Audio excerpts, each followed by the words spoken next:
Bismillah, alhamdulillah, wassalatu wassalamu ala rasulillah wa ala alihi wa sahbihi ajma'in, amma ba'd. Assalamu alaikum wa rahmatullahi wa barakatuh.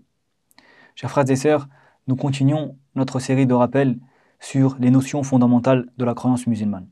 Précédemment, nous avons vu ensemble ce qu'est la croyance, la aqida, puis nous avons vu que le tawhid, l'unicité d'Allah tabaraka wa ta'ala, est le principe de base, le principe le plus important en islam. Lorsque nous avons clôturé notre précédent rappel, nous avons dit que pour mieux comprendre le tawhid, pour mieux comprendre l'unicité d'Allah tabaraka wa ta'ala et pour mieux l'appliquer, les savants ont divisé ce tawhid en trois catégories. Ils ont dit qu'il y a le tawhid al-uluhiyya, le tawhid dans l'adoration d'Allah, le tawhid al-rububiyya, le tawhid dans la seigneurie d'Allah tabaraka wa ta'ala, et le tawhid al-asma wa sifat, le tawhid, l'unicité d'Allah dans les noms et attributs de notre Seigneur tabaraka wa ta'ala. Aujourd'hui, nous allons introduire la première catégorie de tawhid qui est le tawhid al-uluhiyya, l'unicité d'Allah dans l'adoration. L'unicité d'Allah dans l'adoration se nomme le tawhid al-uluhiyya. Il s'agit du tawhid qui est en rapport avec la qualité divine d'Allah. Donc pour comprendre le tawhid al-uluhiyya, il faut se pencher sur le terme ilah, car uluhiyya vient du terme ilah. Ilah qui signifie divinité en langue arabe. Dans la langue arabe, ce terme a plusieurs significations. Il signifie celui qui est adoré et vénéré, celui que les cœurs désirent, celui qui suscite l'émerveillement des esprits, celui à qui on rend un culte avec amour, celui vers qui l'on se dirige en cas de difficulté, en cas de détresse, et celui qui est élevé, majestueux. Donc dans la langue arabe, linguistiquement, ce terme a plusieurs définitions, il a plusieurs sens. Pour comprendre son sens dans la terminologie musulmane en islam, il faut se pencher sur les versets du Coran dans lesquels Allah tabaraka wa ta'ala utilise ce terme, en l'occurrence le terme ilah. Ce mot est souvent employé pour désigner l'autorité suprême ou le souverain, mais l'usage le plus courant se rapporte à celui qui est adoré, al-ma'boud, celui qui est adoré. Allah dit dans le Coran, dans les versets 81 et 82 de la sourate Maryam, وَاتَّخَذُوا مِن دُونِ اللَّهِ آلِهَةً لِيَكُونُوا لَهُمْ عِزَّةً كَلَّا سَيَكْفُرُونَ بِعِبَادَتِهِمْ وَيَكُونُونَ عَلَيْهِمْ ضِدًّا. Ils ont adopté des divinités en dehors d'Allah pour qu'ils leur soient des protecteurs contre le châtiment. Kalla, bien au contraire, ces divinités renieront leur adoration et seront pour eux des adversaires. Analysons ensemble ces versets.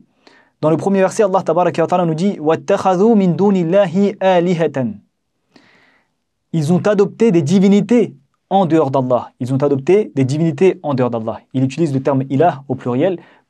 Et dans le second verset, il dit Kalla sayakfuruna bi'ibadatihim. Bien au contraire, ces divinités, qu'est-ce qu'elles feront? Elles renieront leur adoration. Elles renieront leur adoration. Donc on voit à travers ce verset que pour prendre quelqu'un pour divinité, il faut lui rendre un culte. Il faut lui vouer une adoration. Et le sens de al-ilah, de la divinité ici, c'est celui à qui on voue une adoration. Dans la sourate Al-A'raf, comme vous le savez mes chers frères et sœurs, Allah tabaraka wa ta'ala nous parle dans plusieurs versets des messages de certains prophètes. Il nous parle de l'appel qu'ils ont fait à leur peuple. Et dans le verset 59, il nous parle de Nuh alayhi salam, Noé. Il dit لَقَدْ أَرْسَلْنَا نُوحًا إِلَى قَوْمِهِ فَقَالَ يَا قَوْمِ اعْبُدُوا اللَّهَ مَا لَكُمْ مِنْ إِلَٰهٍ غَيْرُهُ. Nous avons envoyé Nuh vers son peuple. Il dit ô mon peuple, adorez Allah, pour vous, pas d'autre divinité que lui. Nous voyons ici dans le message de Nuh alayhi salam envers son peuple que dans un premier temps, il leur dit ô mon peuple, adorez Allah. Il les appelle à adorer Allah tabaraka wa ta'ala, uniquement, exclusivement, sans rien lui associer. Ensuite, il leur dit Ma lakum min ilahin ghayru. Pour vous, pas d'autre divinité que lui. Pour vous, pas d'autre divinité que lui. Dans un premier temps, il appelle son peuple à n'adorer qu'Allah. Dans la suite, il aurait pu dire vous n'avez pas d'autre personne à adorer que lui. Mais Allah tabaraka wa ta'ala a utilisé le terme ilah. Ma lakum min ilahin ghayru. Vous n'avez pas d'autre divinité en dehors de lui. Donc nous voyons aussi à travers ce verset que al-ilah, la divinité, est celui à qui on voue une adoration. Al-ilah, la divinité, est celui à qui on voue une adoration. Le tawhid al-uluhiyya, l'unicité d'Allah dans l'adoration, est le fait d'unifier Allah dans nos adorations, dans les adorations que nous vouons à Allah tabaraka wa ta'ala. Vouer ce culte, vouer ces adorations seulement à Allah tabaraka wa ta'ala. Ma prière, ma zakat, l'aumône légale, le pèlerinage, etc., etc. Toutes mes adorations doivent être vouées seulement à Allah tabaraka wa ta'ala. Donc, qu'est-ce que nous voyons ici? Nous voyons que pour comprendre le tawhid al-uluhiyya, il faut savoir ce qu'est une divinité.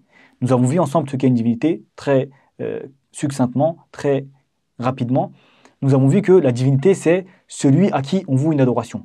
Pour vouer cette adoration, cette chose-là, seulement à Allah tabaraka wa ta'ala, il faut savoir ce qu'est l'adoration Et c'est ce que nous allons voir ensemble dans notre prochain rappel, avec la permission d'Allah Tabaraka wa Ta'ala, toutes les formes d'adoration. Qu'est-ce qu'une adoration? Quelles sont les formes d'adoration? Parce qu'il faut savoir ce qu'est une adoration pour l'avouer seulement à Allah Tabaraka wa Ta'ala. S'il y a certains actes, s'il y a certaines paroles, s'il y a certaines choses que nous faisons, mais qui sont des adorations et que nous ne considérons pas comme étant des adorations, nous pouvons, avec ignorance, vouer certaines de ces actions à d'autres qu'Allah Tabaraka wa Ta'ala, et qu'Allah nous en préserve. Cela peut nous mener vers l'association d'Allah Tabaraka wa Ta'ala. Donc c'est pourquoi il faut savoir ce qu'est l'adoration. Al-Ilah, c'est celui à qui on voue l'adoration. Le Tawhid al-Uluhiyya, c'est le fait d'unifier Allah Tabaraka wa Ta'ala dans nos adorations. Donc il faut savoir ce qu'est Al-Ibada, l'adoration. Et c'est ce que nous allons voir dans notre prochain cours avec la permission d'Allah Tabaraka wa Ta'ala. Qu'Allah exalté soit-il nous accorde une science utile qui nous permette d'appliquer ce que l'on apprend, qui nous permette de l'adorer seul sans rien lui associer. Allahumma amin wa akhiru da'wana anilhamdulillahi rabbil alamin. Une fois que le shirk entre dans votre foi, tous les actes que vous avez faits sont vains et ils n'ont aucune valeur auprès d'Allah Tabaraka wa Ta'ala. Wa laqad uhiya ilayka wa ila alladhina min qablika. En